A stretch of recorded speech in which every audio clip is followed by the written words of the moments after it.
The doorbell rang at 9:14 p.m.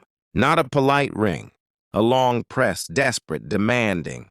I was standing at the kitchen sink, my hands submerged in water gone cold. I didn't move right away. I watched my wife in the reflection of the window, how her shoulders stiffened, how her breath caught for half a second before she recovered.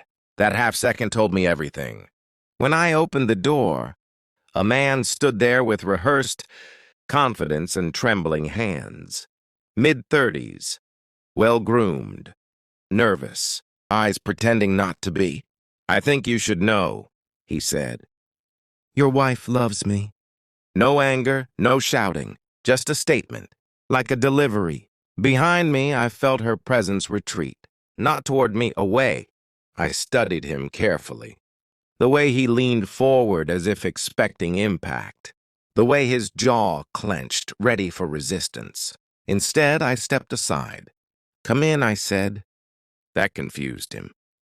He glanced at my wife. She hadn't spoken yet. Her silence was loud. "I don't want to fight," he added quickly. "Neither do I said. And I meant it. We sat at the dining table. 3 glasses. Water poured with a steady hand. Mine. He told his story badly. Too many justifications. Too much emotion. He talked about connection, about being seen, about plans they'd whispered when I wasn't around. My wife stared at the table. I listened. And somewhere beneath my ribs, something went still. I didn't confront her that night. I slept beside her, counted her breaths, felt the space where trust used to live.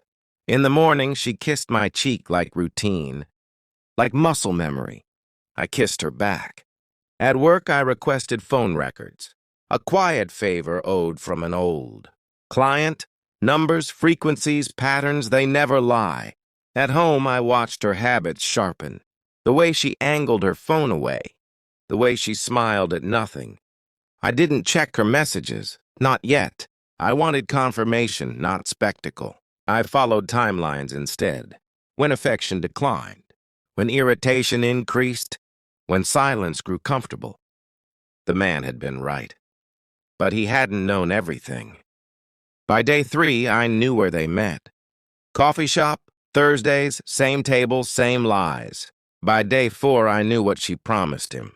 A future shaped by fantasy. No logistics, no consequences. By day 5, I invited him over again. She didn't know. He arrived cautiously this time. Fear had replaced confidence. "I thought you'd be angry," he said. "I've been thinking," I replied. "If she wants a new life, she should have one planned properly." That hooked him. We sat down. I pulled out a notepad. Wrote calmly. Housing costs, shared expenses, her habits, her flaws, her silences when things got hard. I told him things she never would. "She needs constant reassurance," I said. "She panics when stability feels boring. She'll test you when things settle." He shifted. "She hates being alone," I continued. "But she resents anyone who stays." He swallowed. I showed him a rough budget. His income wasn't enough. Not for the life she described. I didn't exaggerate. I understated.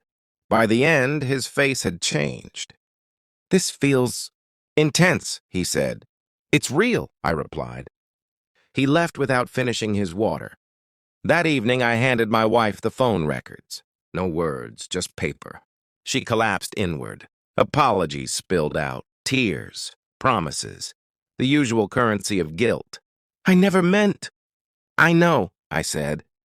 "You meant comfort, escape, validation." She looked up at me then, shocked, like I'd read something aloud she thought was hidden. "He came by," I added. Her face drained. "You what?" "I helped him plan," I said. "He won't be back." She waited for anger, for shouting, for punishment. Instead, I stood up. "I'm leaving," I said. "Not because you cheated, because you thought I wouldn't notice." By the end of the week, she had lost him. By the end of the week, she lost me. He sent one final message, apologizing, thanking me for my honesty, saying he wasn't ready for a life built on ruins. I didn't respond. I packed quietly, efficiently, no dramatic exits. She watched from the doorway, smaller than I remembered. I didn't look back. Some people don't deserve confrontation. They deserve clarity, and silence does that better than rage ever could.